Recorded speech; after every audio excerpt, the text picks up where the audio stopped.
We've got to spend an hour trying to hook it up. But we've got, we live in the country now, so we have Dish Network.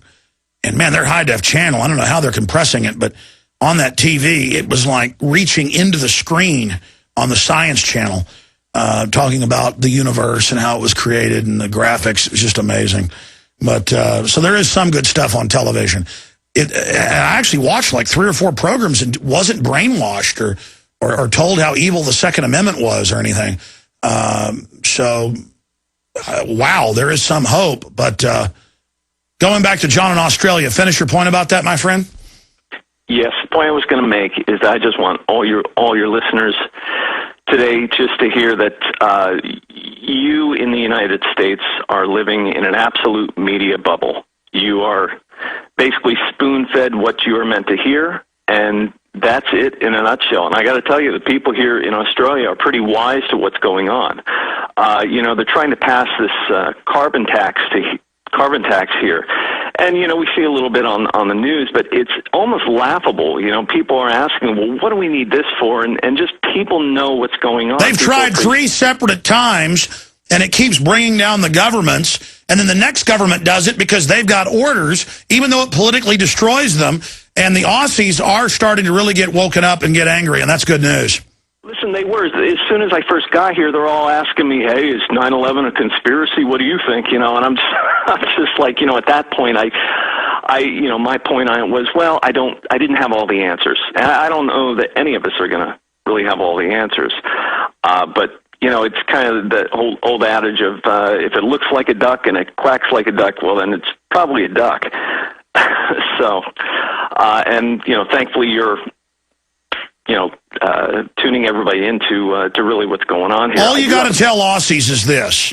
I've seen the numbers. They're being blocked from having new coal power plants, but China gets to have 3 a week. Now, is that fair? The coal power plants here, they're trying to pass this whole carbon tax, and of course, Australia has some of the dirtiest coal plants around. They're inefficient. Yeah, they need to just upgrade them. All right, I appreciate your call. Coal's not perfect, but it is 51% of U.S. power. And you think our economy's in the toilet now. These taxes go through, which they are. The level of corruption is nothing less than staggering. We have seen the core leadership of the rebels, admittedly being al-Qaeda, that has killed U.S. troops. The L.A. Times, Reuters, others have admitted it. It's now admitted that for 6 months, notice Obama said that he could launch the war with UN approval, doesn't need any stinking Congress. Badges? We don't need no stinking badges. Congress? We don't need no stinking Congress. That they launched that attack 6 months ago. That was in Reuters this morning. That 6 months ago, the West began aiding rebels. The rebels hadn't even attacked yet 6 months ago. They trained them. It turns out NATO a year ago did drills of bombing different cities. The West went in, funded violent terrorist al-Qaeda groups to attack Libya and to take the country. And they've shipped arms into them from the beginning, from before the start of conflict, and now it is admitted in Reuters. I was reading today, and there it was in Reuters. It said the 6-month campaign, and that they'd been aiding them from the beginning. For months and months, they denied this, even though it leaked out in the foreign press. I mean, they just lie and lie and lie. And then these rebel commanders are in the news shooting their mouths off about, yes, I have killed Americans in Iraq, and I will kill more again. But first, I will kill Qaddafi. What? I mean, I'm living in the Twilight Zone here. And so Qaddafi, 42 years in power, is now saying that he's going to fight on till the end. He will either die as a martyr or be victorious against the dogs and devils, to quote him, that have taken over, quote, his country. And the issue is he was clearly a benevolent dictator. I don't like dictators. I don't like centralized systems. But every once in a while, you get a guy who wants to build up the country and build up the continent. And most of the money actually was spent on the people. And the bureaucracy was very, very small. And the women got tuition to go to college. And everybody got thousands of dollars of stipend every year. And automobiles and houses and apartment buildings built everywhere. And the globalists looked at that and they said, this ain't happening. Especially when Gaddafi went to the rest of Africa and said, let's make our own currency, let's create our own credit-backed currency, really the American system. And the bankers said, And Gaddafi even tried to invest with the globalists. He tried to make deals with them 7 years ago. And they went in and hired al-Qaeda to attack, called them rebels, called them protesters, and have now taken Tripoli. And Gaddafi's hiding in his underground labyrinths that he's built in 40-plus years of knowing that this time was coming. And the civil war is now beginning. And he's called on the different tribes that are loyal to him to fight incessantly. And if you study the fascists when they went into Libya, out of Italy under the leader of Italy at the time, the dictator Benito Mussolini, El Duce, or whatever you call him, they fought him for a decade. And if you look at the monarch, the British installed, constant fighting. So you were told this was being done for humanitarian reasons. That country is now going to descend back into the sand from which it came. And good old boys seem to think that if they get ahead by going, glass parking lot them, they're just people like us that want a future. And this does not send a very good message to the world that Gaddafi tried to, quote, work with the West and got double-crossed. And now they're going to put Sharia law in. That was reported yesterday. So the women that thought they were going to run around and drive cars and be doctors, you are going home and you're going to put a bag over your head. And that's the end of that. And that's victory, because they do not want, the establishment does not want the Middle East and North Africa, or any other country for that matter or region, to rise up, to build itself up. And they do not want countries that are upwardly mobile. And so they have been bombed into the Stone Age, and they will be kept there. And the more people get killed, the better for the globalist. They could care less about U.S. troops or mercenaries that die, and they sure could care less about the Libyan people. And so this is a huge humanitarian bloodbath in the name of peace by our peace laureate. Gaddafi has fled Tripoli, headquarters ransacked by rebels. That is confirmed that they've taken over one of his bases and are now in tunnel battles all under the country trying to find out where Gaddafi is. And Gaddafi is, you can say whatever you want about him, he is a fighter. He knows that when they kill him, he's going to be a martyr. So they're going to try to not kill him. But Gaddafi is probably going to go out shooting. They've put a big price on his head, too, trying to get his inner circle to turn against him. So, very disgusting what's going on there.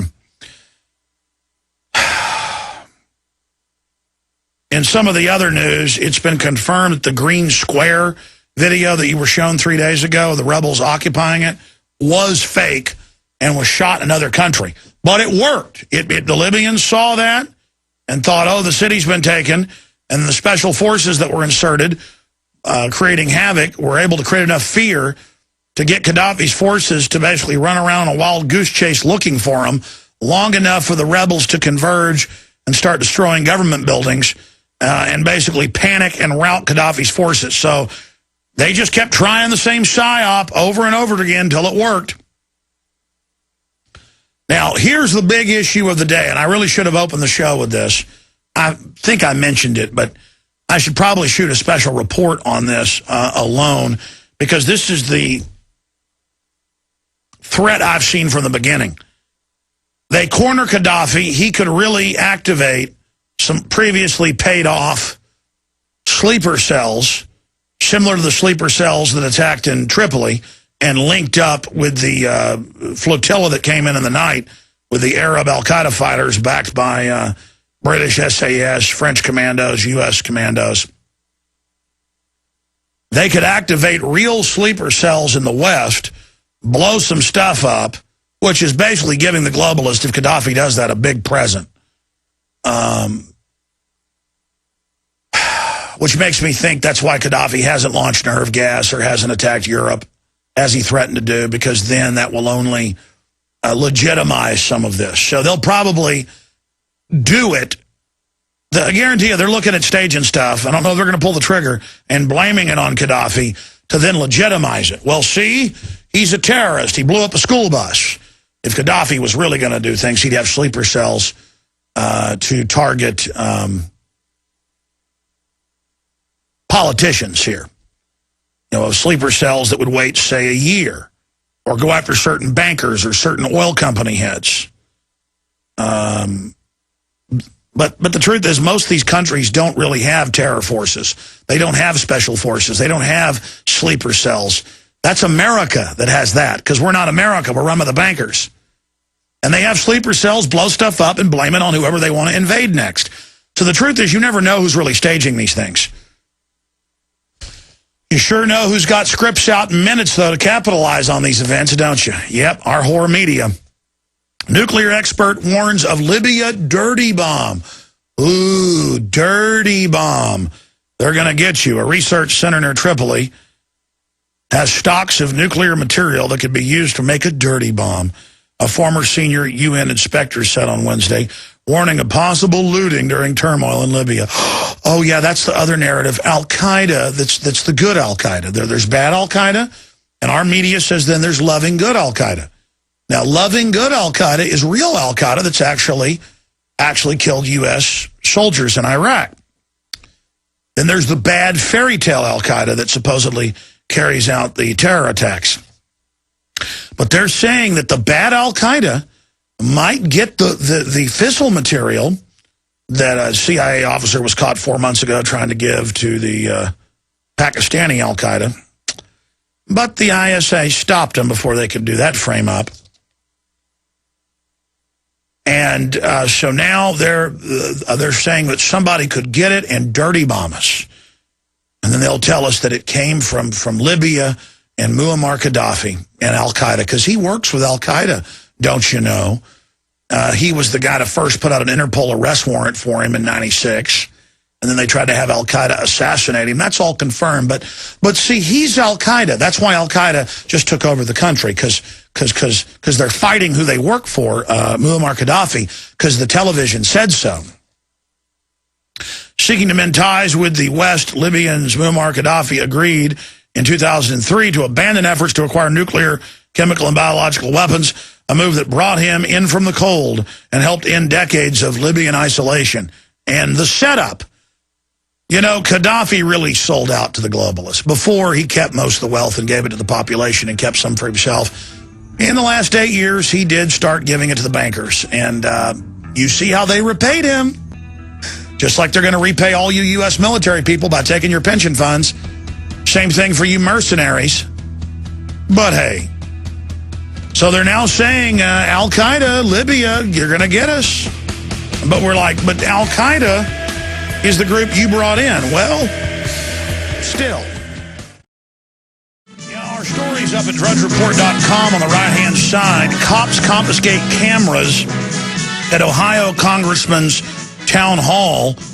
And I see these type of videos all the time now. It's just becoming mainstream. You have a public meeting, town hall, people want to videotape it, and the congressman, who's supposedly a public servant, doesn't want it seen, so he tells cops to take cameras away from people, and then we've got video. In fact, you can roll it behind me while I talk, because the audio isn't very good, of them then wrestling a camera away from a middle-aged woman, a older lady. I mean, this is insane. But then they leave the mainstream news camera there. they're allowed to. It's only low-level